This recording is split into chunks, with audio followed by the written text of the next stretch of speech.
Good morning friends, welcome again to fresher classes. Today we discuss our further topic from the subject of workshop technology. जैसे कि हम लोग पढ़ चुके थे वर्कशॉप क्या है, उससे क्लासिफिकेशंस क्या क्या कौन सा फैक्टर पर डिपेंड करता है, उससे हम लोग पढ़ रहे थे वेल्डिंग। ठीक है, तो वेल्डिंग के बारे में मैंने बताया था वेल्डिंग कौन सा प्रोसेस है, क्या उसका क्या एडवांटेज है, क्या डिसएडवांटेज है और यूजेज वगैरह क्या है। ठीक है, तो आपने अच्छे समझ में आया होगा। आज हम लोग पढ़ेंगे वेल्डिंग का क्लासिफिकेशंस। ये क्या है, क्लासिफिकेशंस ऑफ वेल्डिंग।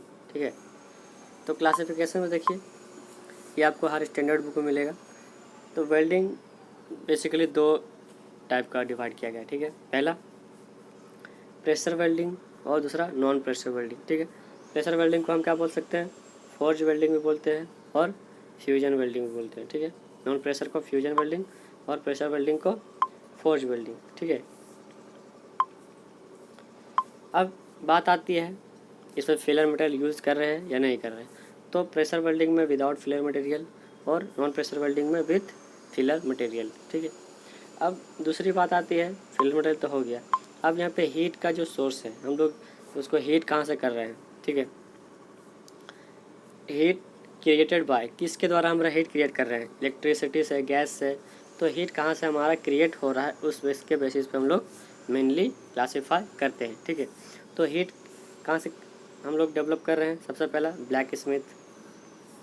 ठीक है, तो ब्लैक स्मिथ आपने देखा होगा बचपन में कि पहले के ज़माने के जो लोग रहते थे वो कोयले जला के लाल भट्ठी करके उसमें क्या लोहे को अंदर डालते थे और लोहे को लाल करके उसको पीटते थे। लोहार जो काम करते हैं, लोहार आपने देखा होगा जो बनाते हैं, चाकू वगैरह बनाते हैं, हंसुआ बनाते हैं। ठीक है, तो ब्लैक स्मिथ का काम होता है। ब्लैक स्मिथ में क्या होता है, उसमें भी वेल्डिंग होता है। ठीक है, दो लोहे को गर्म करके लाल करके एक साथ सटा के उसको हैमर मारते हैं, तो क्या होता है उसमें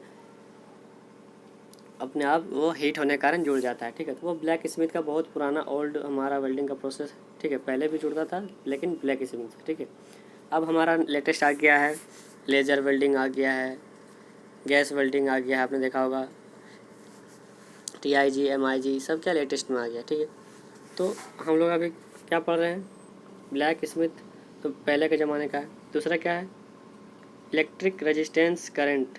अब रेजिस्टेंस जब हीट डेवलप करते हैं तो रेजिस्टेंस वेल्डिंग पढ़ते हैं। ठीक है, दूसरा कोल्ड प्रेस, प्रेस वर्किंग से भी बहुत सारा ऐसा वेल्डिंग होता है जो एक दूसरे से जुड़ जाता है। ठीक है, तो ये तीन तरह का है किसमें, प्रेशर वेल्डिंग में। ठीक है, जिसमें कि विदाउट फिलर मटेरियल यूज करते हैं, ब्लैक स्मिथ, इलेक्ट्रिक वेल्डिंग और कोल्ड प्रेशर वेल्डिंग। ठीक है, अब इसमें देख लीजिए, पहले इसको क्लियर कर लेते हैं हम लोग। ब्लैक स्मिथ को और सिंपली वन डिवाइड कर सकते हैं ब्लैक स्मिथ फोर्ज वेल्डिंग में। ठीक है, इसका एक ही पार्ट है ब्लैक स्मिथ फोर्ज वेल्डिंग में। ठीक है, अब देखिए इलेक्ट्रिक रेजिस्टेंस वेल्डिंग में क्या क्या आ जाता है, हमें हीट किससे करेक्ट रेजिस्टेंस के द्वारा मिल रहा है। ठीक है, तो रेजिस्टेंस के दो भाग में डिवाइड किया गया है, पहला रेजिस्टेंस वेल्डिंग, दूसरा फ्रिक्शन वेल्डिंग। ठीक है, तो रेजिस्टेंस किसके द्वारा डेवलप हो रहा है, फ्रिक्शन के द्वारा। ठीक है, या फिर रेजिस्टेंस के द्वारा। तो फ्रिक्शन हमारा अलग हो जाता है और दूसरा रेजिस्टेंस के द्वारा। तो रेजिस्टेंस में क्या क्या आ जाता है हमारा, रेजिस्टेंस वेल्डिंग में spot welding, seam welding, junction welding, upset welding, flash butt welding और परक्यूजन वेल्डिंग। ठीक है, ये सब क्या है हमारा रेजिस्टेंस वेल्डिंग में आता है। ठीक है, अब बात कर लें हम दूसरी साइड की, नॉन प्रेशर वेल्डिंग, यानी कि विथ फिलर मटेरियल, जिसमें फिलर मटेरियल का या साथ यूज करते हैं, जो हमारा वेल्डिंग रॉड है उसमें यूज करते हैं। ठीक है, वेल्डिंग रॉड किस में यूज करते हैं, उसका हीट कहाँ से मिलता है, पहला हीट हम लोग इलेक्ट्रिक आर्क से। ठीक है, तो इलेक्ट्रिक आर्क से हमारा जो हीट मिलता है तो वो आर्क वेल्डिंग कहलाता है। ठीक है, इलेक्ट्रिक आर्क वेल्डिंग में एसिटाइलिन वेल्डिंग CH2। ठीक है, एसिटाइलिन वेल्डिंग ये तो आर्क वेल्डिंग है। फिर carbon arc welding, metal arc welding, submerge arc welding.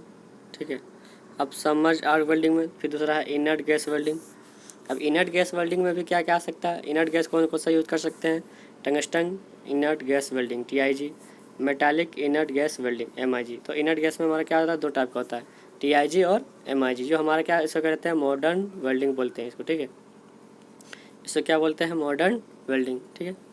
अब बात आती है दूसरी कि इसके बाद कौन सा आता है स्टड वेल्डिंग। स्टड वेल्डिंग भी क्या है हमारा इलेक्ट्रिक आर्क वेल्डिंग है, ठीक है। और उसके बाद हम क्या देख सकते हैं अगला जो हमारा गैस वेल्डिंग, ठीक है। गैस वेल्डिंग है,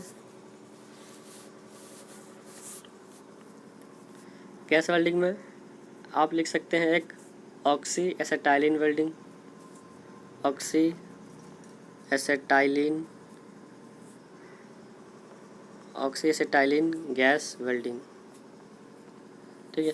ऑक्सी एसेटाइलिन गैस वेल्डिंग हमारा गैस वेल्डिंग में होता है, ठीक है। इसमें क्या होता है ऑक्सीजन और एसेटाइलिन का मिक्स करके हम लोग गैस का फॉर्मेशन कराते हैं। तीसरा हमारा केमिकल रिएक्शन, जिसमें हम लोग थर्मिट वेल्डिंग, थर्मिट वेल्डिंग आपने देखा होगा जो रेल की पटरी होती है उसको जोड़ने के लिए हम क्या यूज़ करते हैं थर्मिट वेल्डिंग। उसमें तो पटरी को बीच में गर्म करके उसमें मोल्टेड मेटल को फिल करके तो जोड़ देते हैं, तो इसको कहलाता है थर्मिट वेल्डिंग, ठीक है। तो ये हमारा किसमें आता है केमिकल वेल्डिंग में। तो ये बेसिकली हमारा क्लासिफिकेशन है किसका वेल्डिंग का, ठीक है। तो I hope you get understand better. फिर मिलेंगे अगले वीडियो में।